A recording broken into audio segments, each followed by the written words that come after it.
Olá, meus queridos irmãos do Cefrate. Estamos mais uma vez aqui nessa forma virtual, trazendo hoje um tema bastante importante nesse encontro, na nossa palestra, que é a análise da verdadeira propriedade. É uma matéria explorada por Allan Kardec na codificação no Evangelho segundo o Espiritismo, lá no capítulo 16, e nos itens 9 e 10.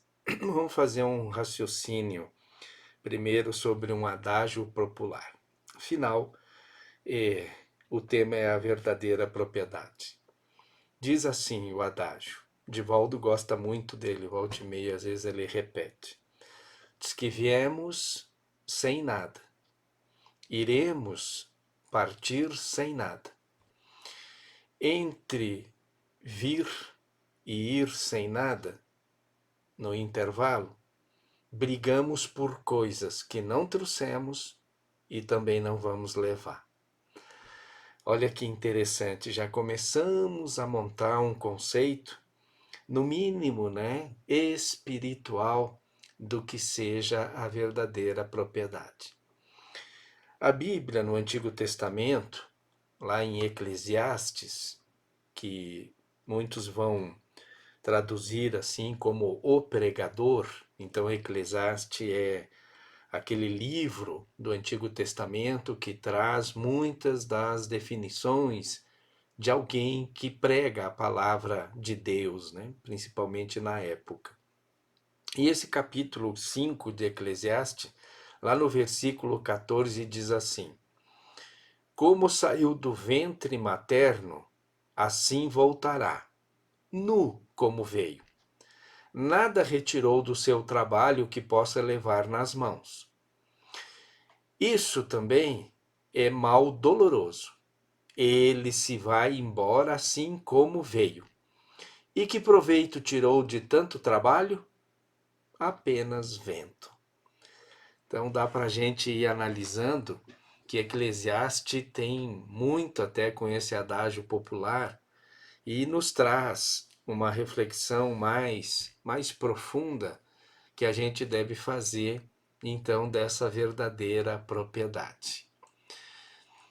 Indo mais adiante, e Kardec, no desenvolver o tema, no capítulo 16 do Evangelho segundo o Espiritismo, que o título é Não se pode servir a Deus e a Mamon, ele traz no subtítulo Salvação dos Ricos uma reflexão de Jesus, um dito de Jesus, um ensinamento de Jesus já nos ensinando, preparando os nossos corações para a verdadeira propriedade. Vai dizer assim, está em Lucas capítulo 16, versículo 13. Ninguém pode servir a dois senhores, porque ou odiará a um e amará o outro, ou se prenderá a um e desprezará o outro. Não podeis servir simultaneamente a Deus e a Mamon. Então Jesus está nos trazendo aqui uma condicionante. E qual que é a condicionante bastante assim clara que Jesus nos traz? Ele diz: ninguém pode servir a dois senhores. Então não existe a possibilidade no mundo de nós estarmos adorando ao mesmo tempo Deus e a Mamon. Mas vamos deixar claro o que significa Mamon. Nas palavras do aramaico, da onde a palavra vai surgir, significa, e não é outra coisa, e por isso Jesus trouxe ela, é dinheiro, é riqueza. É esse o alerta de Jesus, que nós não temos como elevar o nosso espírito se nós colocarmos como verdadeira propriedade a riqueza.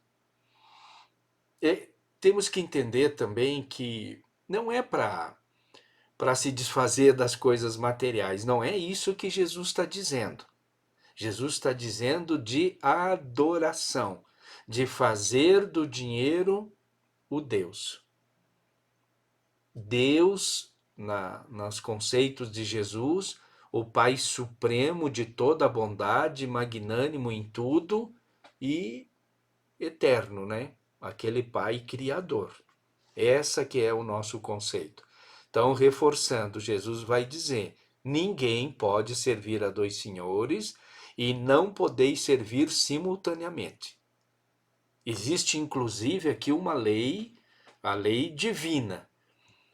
A criatura de Deus, criada por Deus, ou ela adora o dinheiro e não tem condições de adorar a Deus.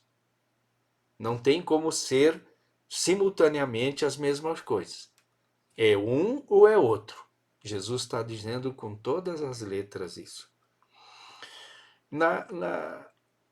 Nas perguntas do Livro dos Espíritos, dentro do tema da propriedade, lá no capítulo 11, da Lei de Justiça, de Amor e Caridade, Kardec, na questão 883, ele vai trazer a questão, ele vai esmiuçar o assunto com a espiritualidade. Kardec vai dissecar isso. E ele pergunta na questão 883 assim: é natural o desejo de possuir? Afinal de contas, o homem traz esse desejo?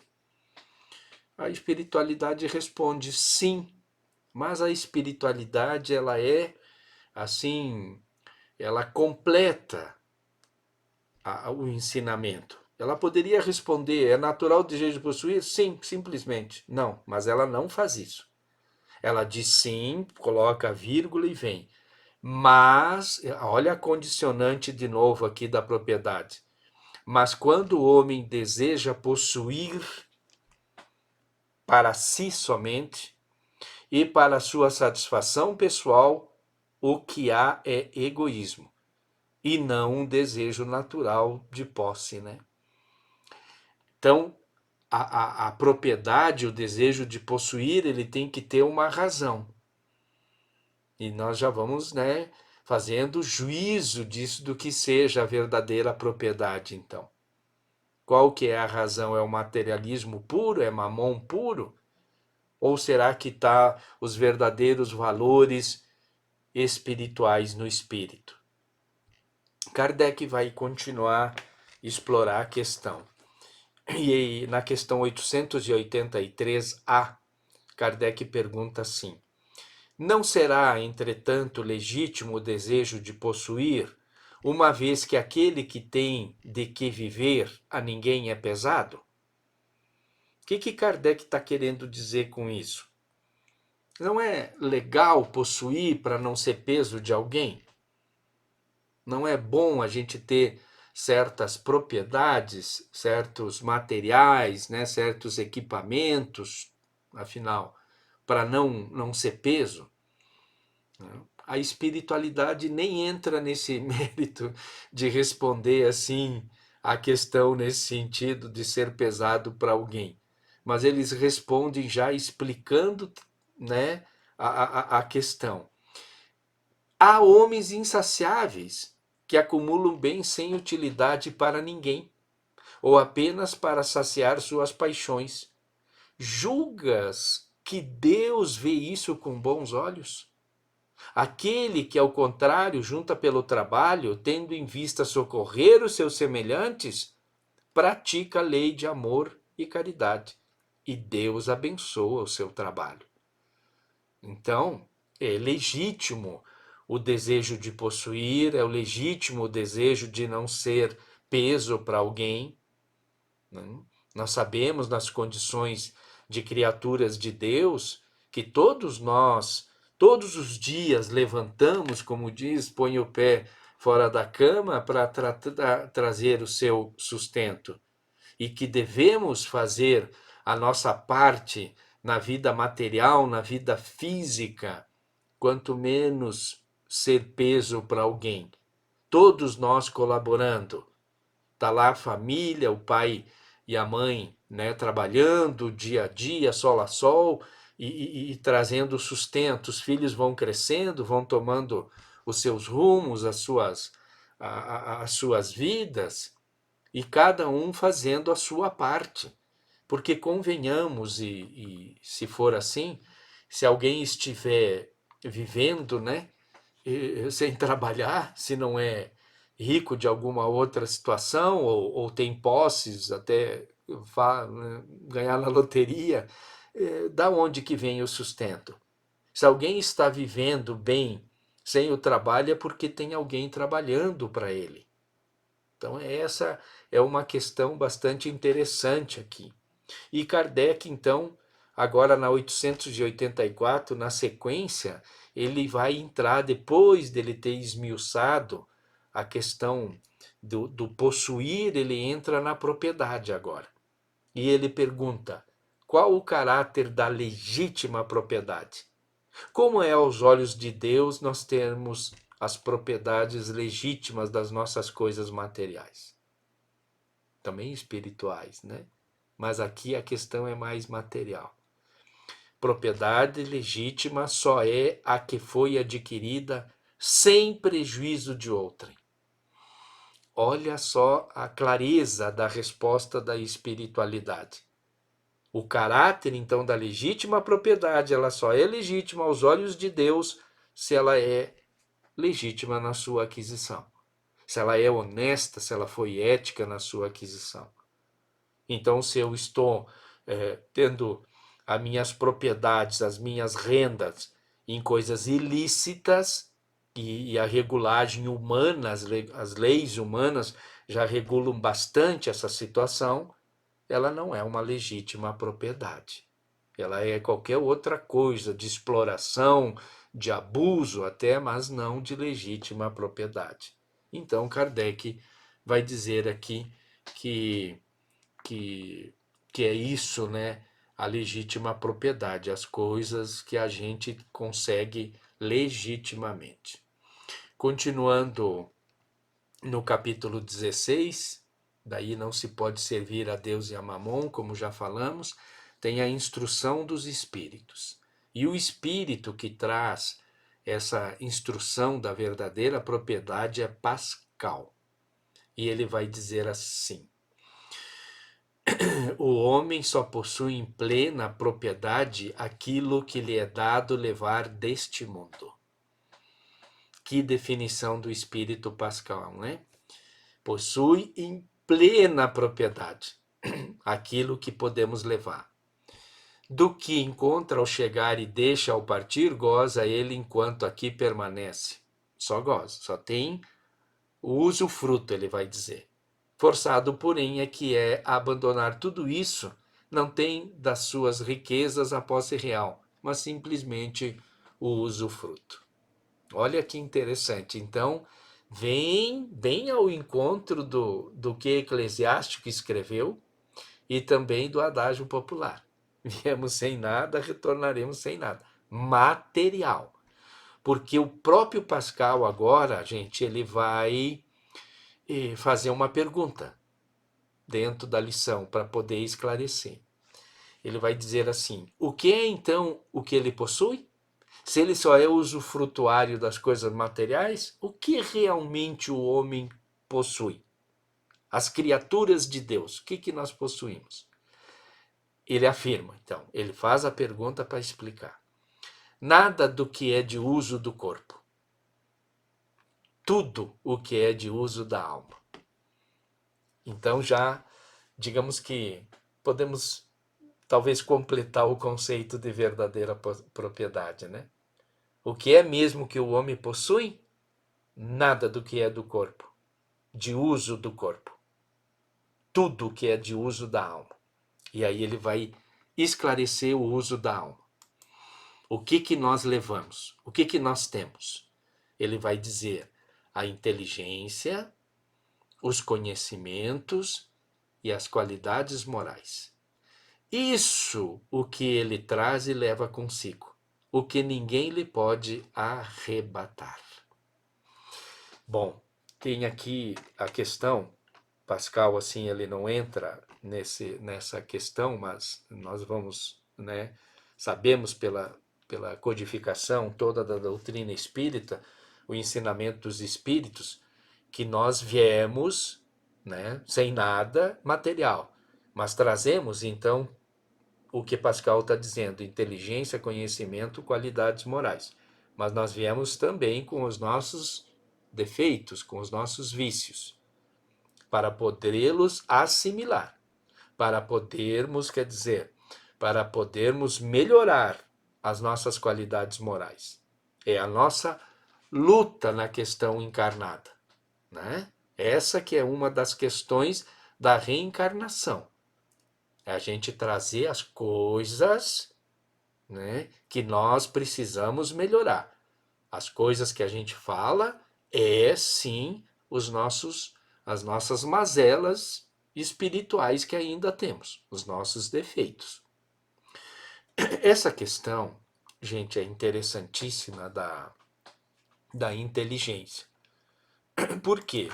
O livro dos Espíritos, lá na terceira parte das leis morais, na parte 8, capítulo 8 da lei do progresso, Kardec vai falar da marcha do progresso, vai trazer a questão da inteligência, que é o que Pascoal está dizendo aqui que a gente leva, né? Traz e leva, vai assimilando cada vez mais. A questão é a 780. Esse instituto, eu digo um instituto divino aqui, que a doutrina espírita trata. E já pesquisei, já fiz algumas tentativas assim de ver se outras doutrinas, se outras filosofias tratam desse princípio que a doutrina espírita nos ensina como básico. É básico esse ensinamento da doutrina da questão 780 e 780A. Porque Kardec vai perguntar assim, ó, por que é inédito, digamos, a análise pela doutrina espírita? E nem a humanidade ainda não se deu conta disso. O progresso moral, ele acompanha sempre o progresso intelectual? Afinal, o que vem primeiro? Nas criaturas de Deus, o complexo espiritual que nós somos, o que vem primeiro? Vem o progresso intelectual ou antes? A resposta da deixa vida que o intelectual vem primeiro para dar as condições do moral. A resposta é sem erro. Diz assim: decorre deste, mas nem sempre o segue imediatamente.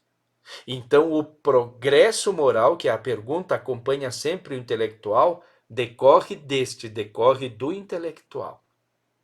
Então, essa questão para nós, né, é fundamental para nós entendermos que a inteligência é uma das propriedades que nós levamos e trazemos sempre, porque ela faz parte das propriedades da alma. Ela é construída, ela tem que ser construída, ela tem que ser trabalhada pela inteligência. Pela inteligência nós chegaremos então à moralidade. A moralidade não vem antes. Deus não criou o contrário, né? A moralidade, um ser nasceu moral sem trabalho. Não. Muito trabalho, inclusive com a inteligência. A questão 780A, Kardec vai completar a pergunta e a espiritualidade vai completar a resposta. Porque Kardec pergunta assim: como pode o progresso intelectual engendrar o progresso moral? É a pergunta, porque diz que ele decorre, daí Kardec deve ter pensado: nossa, se ele decorre, como que a inteligência pode ajudar a moralidade? É a questão 780A. E a espiritualidade responde, né, fazendo compreensíveis o bem e o mal. O homem com mais intelecto, mais inteligente, ele consegue distinguir o que é o bem e o mal. Ele consegue distinguir, então, entre Mamon e Deus.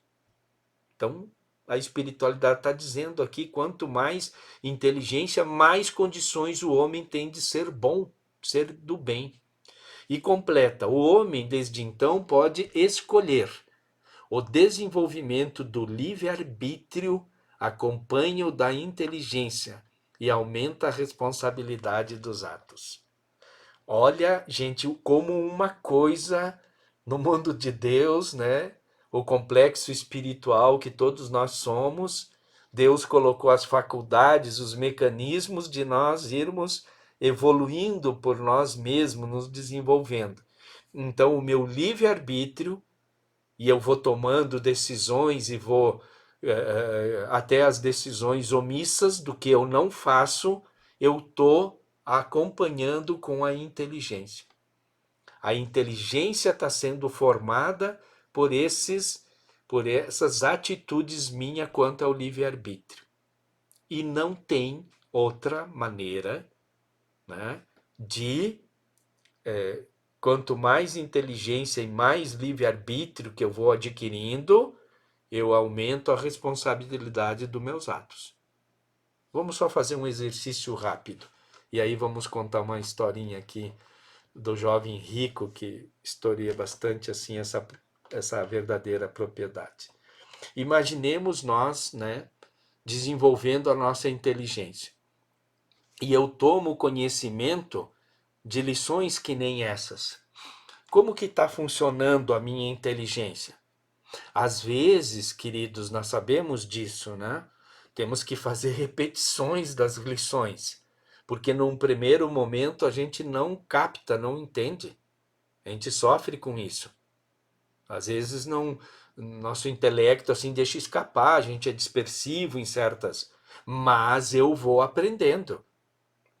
Eu tomo conhecimento. Digamos que eu não posso fazer os chamados, né, desvios aí da energia elétrica, da água, os gatos, como se diz popularmente. Porque uma sociedade paga um serviço. Se eu estiver fazendo isso, eu estou me locupetando de umas coisas que eu não tenho direito, né? Então tem muitas coisas. Eu coloco a inteligência, realmente, se eu estou recebendo alguma coisa sem pagar, é porque alguém está fazendo isso, né? Alguém tem todo um desgaste. Deus, ele amarrou todas essas situações para nós vivermos em sociedade. É só um pequeno aqui reflexão. O jovem rico. Essa passagem de Jesus com o jovem rico está em Mateus no capítulo 9, em Lucas no capítulo 18, Marcos no capítulo 10. Então, realmente Jesus se encontrou com essa criaturinha aqui, que é o jovem rico. E o diálogo que agora vai se desenvolver, gente, ele é sensacional. Porque o jovenzinho chega a Jesus. Né? Os textos bíblicos vão dizer isso, esses três evangelistas vão dizer isso, os sinóticos, né? Vão falar da mesma passagem. Que o jovem se aproxima de Jesus e diz assim: bom mestre, como que eu faço para conseguir a vida eterna? Dentro do nosso tema de hoje, nós dizemos assim: bom mestre, como que eu faço para conseguir a verdadeira propriedade? Como que eu faço? É a pergunta que o jovenzinho fez. Jesus vai dar uma primeira lição para ele. Por que me chamas de bom? E Jesus diz: bom mesmo, em toda a essência, é Deus Pai. Mas Jesus é o caminho, ele é o nosso exemplo, né? Daí Jesus responde para ele: queres mesmo a vida eterna? Queres entrar no reino de Deus? Segue os mandamentos, guarda os mandamentos. Surpreendentemente, o jovenzinho pergunta quais os mandamentos. Quando ele pergunta quais, é porque ele sabe. Ele sabe dos mandamentos. Então, esse jovenzinho, e Jesus vai dar papo para ele, né? Jesus vai dar trela, Jesus vai conversar, vai dar conversa com ele. E Jesus, nós sabemos que não faria isso se não fosse para ensinar ou para encaminhar o ser para o bem. Então, quando Jesus ele espicha o papo, né, ele incumprida a conversa, é porque ele sabe que o jovenzinho tem potencial. Essa que é a verdade. Bom, Jesus diz para ele seguir, ele pergunta, guardar os mandamentos, ele pergunta quais os mandamentos. Jesus não deixa ele para responder. Diz você quais? Não, quem está dizendo quais os mandamentos é Jesus. Ele está instruindo o serzinho. Vamos ver aonde que vai isso. Vocês vão ver uma decisão de livre-arbítrio enorme aqui, né? Aquilo usando a própria inteligência, como a gente viu nas questões 780 seguintes ali do Livro dos Espíritos, né? E com a passagem de Pascal também do Espírito que a gente viu. Jesus responde: não matarás, não roubarás, não adulterarás, não dará falso testemunho. Jesus vai lá no mandamento 4º de Moisés dos 10 mandamentos e retira o 4º. Honrará pai e mãe. É isso que Jesus está dizendo para ele. E ama o teu próximo como a ti mesmo. Jesus completa, assim, os mandamentos. Gente, surpreendentemente, o jovenzinho diz assim: já faço tudo isso desde a minha adolescência, ele fala. E ele é novinho, né? Só que os conceitos, talvez, de adolescência, de mocidade da época eram um pouquinho diferentes. Hoje a gente tem pré-adolescência, adolescência, assim, tem algumas classificações um pouquinho mais detalhadas, né? E aí ele diz: o que me falta ainda?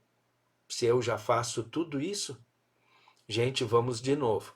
Jesus vai incumpridar a conversa. Então Jesus sabe que tem potencial naquele ser. E eles estão trocando ideia. E o jovenzinho vai afirmar que ele já faz isso. Então ele deve ser boa pessoa, ele é um homem de bem. Jesus está vendo isso. Agora Jesus faz a questão. Talvez a questão da verdadeira propriedade. Agora tratou assim mais da pessoa do jovenzinho, na primeira metade do diálogo. Agora Jesus entra na parte mais espiritual. Você me perguntou de vida eterna, a verdadeira propriedade, né? Como a gente disse, figurando aqui dentro do nosso tema. Se queres ser perfeito? Quer ser perfeito? Essa é a pergunta para o jovem. Esse é o exercício do livre-arbítrio dele. Jesus está fazendo um convite, não está impondo nada. Ele perguntou como que era a verdadeira propriedade. Ah, tá, ok. Então, queres ser perfeito? Daí Jesus vai dar no mínimo para ele 4, 5 comandos agora. De livre-arbítrio. De convite. Jesus diz assim, vai. Gente, Jesus não diz, manda vender, pega lá o seu capataz, o seu gerente, seu encarregado e manda vender tudo. Não. Jesus diz, se queres ser perfeito. Está dando a condição para o jovenzinho decidir. Vai, vende e doa. Olha que interessante, gente. É um ato próprio que o jovenzinho tem que fazer. Não tem delegação. É o exercício que ele vai fazer já de início, talvez, de construção da verdadeira propriedade. Vai, vende, dá, vai, vende, doa, né? Agora tem mais coisa. Será que parou aí? Ele já é um homem de bem? Tá tudo certo? A verdadeira propriedade tá construída? Não, gente, talvez vai iniciar todo o processo. Talvez seja ali o início de tudo. Porque Jesus vai dizer assim, volta, vai, vende, doa, retorna, volta aqui. Aí vai ter mais um agora. Segue-me. É o reino de Deus que você quer? É a verdadeira propriedade? Então ela tem que ser construída. eu sou o caminho, a verdade e a vida, Jesus vai dizer, então você tem que me seguir. O que acontece, gente, depois que Jesus fala isso? Jesus dá essas instruções. O próprio texto vai dizer aqui, né? Que até assim é bastante triste de ver, mas a escolha, e talvez nós fizéssemos essa escolha também. Não tenho dúvidas disso, né? Falo por mim, né? Ouvindo essas palavras, o moço se foi todo tristonho, porque possuía grandes haveres. Aí Jesus vai ensinar a questão do rico, né? Passar um camelo no buraco da agulha, que camelo e cabo, com as palavras aramaicas, têm o mesmo significado, tem toda uma explicação sobre isso. Gente, então aqui estamos formando ideia dessa condição da verdadeira propriedade. Para mim, essa história aqui, ela é base mesmo desse entendimento. Vem uma conversa bem construída com Jesus das coisas de se fazer nessa vida, e aí depois ele alça a pergunta ao jovenzinho, dando aqueles comandos, aqueles convites para, se ele quiser ser perfeito, o que ele tem que fazer. A história do jovenzinho, em Premissas do Reino, psicografia de Divaldo Franco e pelo espírito Amália Rodrigues, vai contar a história do moço aqui, que 2 semanas depois da conversa com Jesus, ele vai se acidentar nas corridas de biga. E essa é uma das razões aqui da riqueza dele. Ele tinha as competições também, era um jovem com alguns arroubos de certo, né, de juventude, mais, é, mais juventude, juventude mais arrojada, né? E ele vai fazer a corrida de biga, vai se acidentar, e a Amália vai discorrer, gente, é lindíssima essa história, quando o jovem se acidenta com a cabeça, onde se mistura o suor com sangue, com areia, e os últimos momentos dele no corpo, ele vai divisar a imagem, né, perfeita da conversa dele com Jesus e vai entender ali o convite que Jesus estava fazendo da verdadeira propriedade. O que o dinheiro fez, né? Que é onde que levou? Talvez ainda o jovenzinho amando muito algumas coisas da riqueza, né, de Mamon. É interessante, né, essa construção, gente, da verdadeira propriedade para nós e adquirindo dentro de nós os conceitos das verdadeiras propriedades espirituais. Isso que é uma condição talvez bastante assim interessante para nós nos seguirmos na vida. Fazermos as perguntas: até que ponto as minhas situações de vida estão me levando? Vamos fazer um parêntese antes da mensagem final aqui, que é um poeminha, né, de Parnaso de Além Túmulo, o primeiro livro do Chico. Vamos pensar assim, e até já debatemos isso em alguns estudos. Como é que eu vou saber se eu estou na hora de que o jovenzinho recebeu o convite? O que é o exercício que a gente faz nesse sentido? É nos perguntarmos aonde nós estamos na reencarnação. Quem sou eu nessa encarnação? O que eu estou fazendo? Gente, é vida material, né? Inclusive, claro, não pode dissociar. Não vamos abandonar tudo, sair, não. Tem cumprimentos, é construção da propriedade, que nem Jesus vai fazer o convite. Vai chegar uma época que nós também vamos receber esse convite. Mas hoje eu estou aonde? Eu estou reencarnado na cidade de Brasília, no Brasil, eu estou na Terra aqui. Eu tenho a profissão, eu sou um engenheiro, eu sou um eletricista, eu sou um mecânico, eu sou a dona de casa, eu sou a mãe de muitos filhos, eu sou engenheira, eu sou advogada. Onde que nós estamos? Sabendo que a profissão faz parte, inclusive, das nossas expiações, né? 676, a questão do Livro dos Espíritos. Diz que não é prova, é expiação. Está lá na resposta, né? O que nós estamos fazendo? Então, essa é a minha função hoje. Eu tenho que galgar, praticar inclusive os mandamentos. Então, eu tô numa condição. Só que eu já faço o lançamento do que seja a vida futura, os verdadeiros valores, isso eu não esqueço. Então, é a inteligência, olha a importância da inteligência para eu introjetar os conceitos do homem de bem para poder fazer a minha evolução. Vai chegar o momento do convite de Jesus. Quando Jesus faz o convite para o jovenzinho, ele sabe que ele poderia fazer. Ele fez para Pedro, para João, para Tiago e eles aceitaram a caminhada. Paulo recebeu o convite, aceitou a caminhada. Quantos exemplos nós temos de que foi aceito a caminhada?